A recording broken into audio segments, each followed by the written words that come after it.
Oi, bom dia. Meu nome é Júlia Costa. Eu sou repórter do CCP por um dia. Hoje o assunto vai ser sobre o estudo dos autistas. E estamos aqui com uma especialista sobre isso, Rebeca Galvão. Bom dia, tudo bem? Bom dia, Ju, tudo bem? Sim. Obrigada por disponibilizar seu tempo. Imagina, é um prazer estar aqui com você hoje. Espero que a gente tenha um papo bem legal para que a gente consiga falar um pouquinho mais sobre o autismo, sobre esse assunto que é tão importante na escola e na vida, né? Sim. Iremos falar um pouco sobre você e depois iniciaremos algumas perguntas, tá bom? Tudo bem. Eu me chamo Rebeca Galvão, eu sou pedagoga e sou especialista em autismo e análise do comportamento aplicado. Então, quando eu fiz a minha faculdade de graduação, eu me formei para ser professora, né, do ensino fundamental, e depois eu fiz uma pós-graduação para me especializar no assunto autismo e como ensinar melhor essas crianças. Então, essa é a minha área de estudo agora. Tá bom, muito obrigada. Então, vamos começar com a primeira pergunta. Vamos lá. Rebeca, o que é o autismo? Juju, antes de qualquer coisa, é importante que a gente saiba que o nosso cérebro ele funciona de um jeito e dos autistas ele funciona de outra forma. Nada mais é do que um jeito diferente para o cérebro se comportar. Como todo mundo sabe, o nosso cérebro é como se fosse um computador gigante que faz com que a gente consiga fazer os nossos movimentos, com que a gente consiga se comunicar da forma correta, né? Que a gente consiga pensar nas consequências de alguma coisa, de alguma ação. E dos autistas isso é diferente. Então, algumas coisas que podem ser muito fáceis para a gente, pode ser muito difícil para um autista entender. Então, por exemplo, quando uma criança autista se machuca, provavelmente ela não vai procurar por um abraço para ela se acalmar, porque os autistas muitas vezes não têm facilidade em lidar com toque físico ou com sons muito altos, às vezes até com luzes muito fortes, eles não conseguem se organizar. Ótimo. Como identificar se uma pessoa é autista? Bom, o autismo, ele é um transtorno e ele é invisível, ou seja, ele não tem uma característica física. Por exemplo, a gente tem a síndrome de Down. Quando você consegue ver, quando você encontra uma pessoa que tem a síndrome de Down, você consegue identificar pelos olhos, os dedinhos que são um pouco maiores, às vezes a fala é diferente. Enquanto que um autista, ele não tem característica física. Então, para ser feito esse diagnóstico, quem faz é um médico, né? E aí são algumas questões clínicas.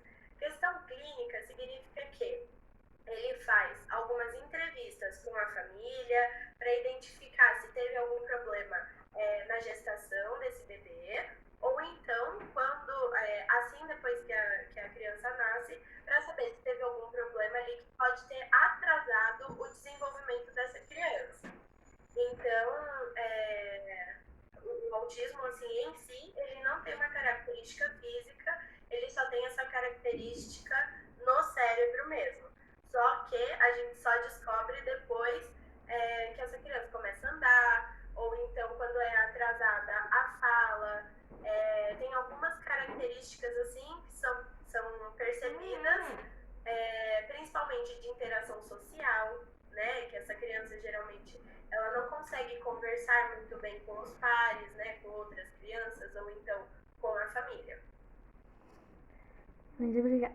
Quais brincadeiras os autistas gostam? Então, para você conseguir se aproximar de um autista, tem duas formas. Geralmente, tem algumas famílias que conseguem contratar um acompanhante terapêutico, que a gente chama, ou então a sigla AT. Esse AT é uma pessoa, um terapeuta, que vai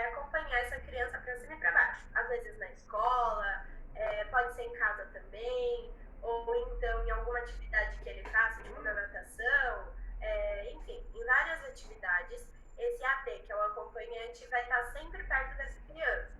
Então, para você começar a se aproximar de um autista, é interessante que você converse com esse acompanhante primeiro, para você saber quais são os interesses dessa criança, do que ele mais gosta de brincar, porque assim você vai se tornar interessante para ele também.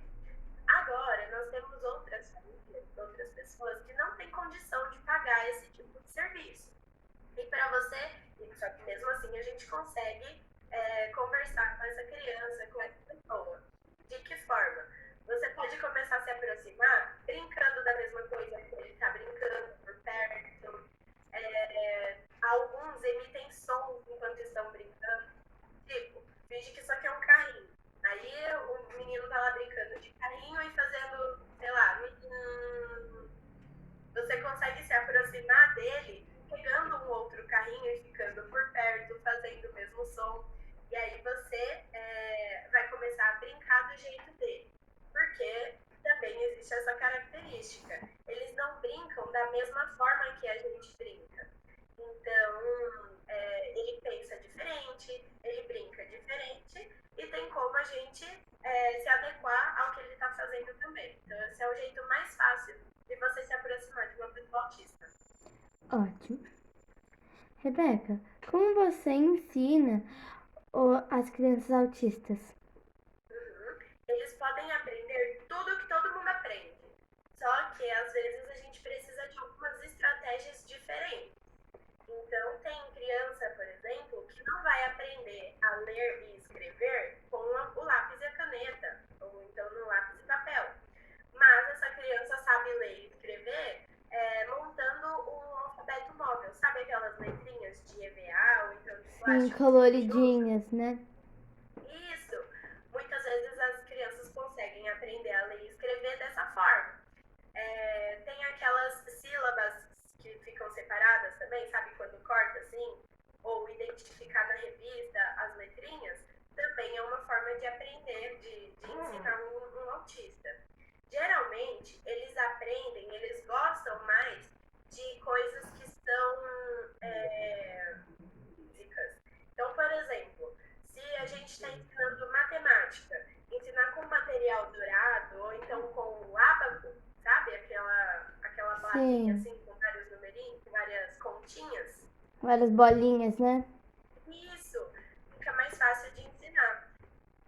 Ciências, por exemplo, eles conseguem compreender melhor quando é um vídeo, quando é uma música, quando é uma experiência feita mesmo. E isso, na verdade, é legal até pra gente, né? Fica mais divertido aprender desse jeito. Também concordo. Então foi essas perguntas. Foi muito legal compartilhar com você. Tem uma curiosidade legal que eu queria mostrar pra você. Pode falar. O símbolo do autismo é esse aqui com vários quebra-cabeças, tá vendo? Sim, aparece muito nos mercados. Isso.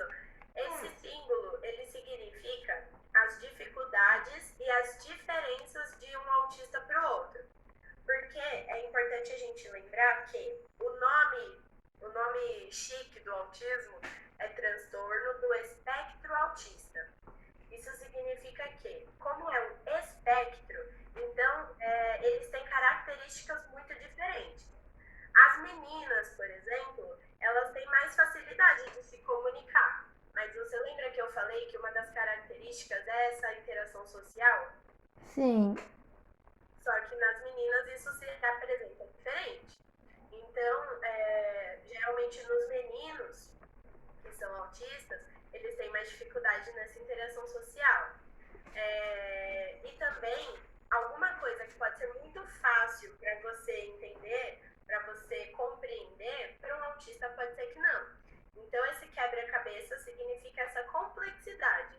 Então, essas dificuldades que eles vão passando aí ao longo do tempo.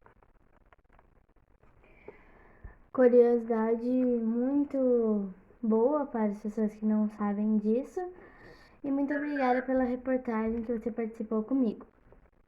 Imagina, Ju, foi um prazer estar aqui com você só chamar, porque eu adorei. Muito obrigada e bom dia. Tchau. Bom dia.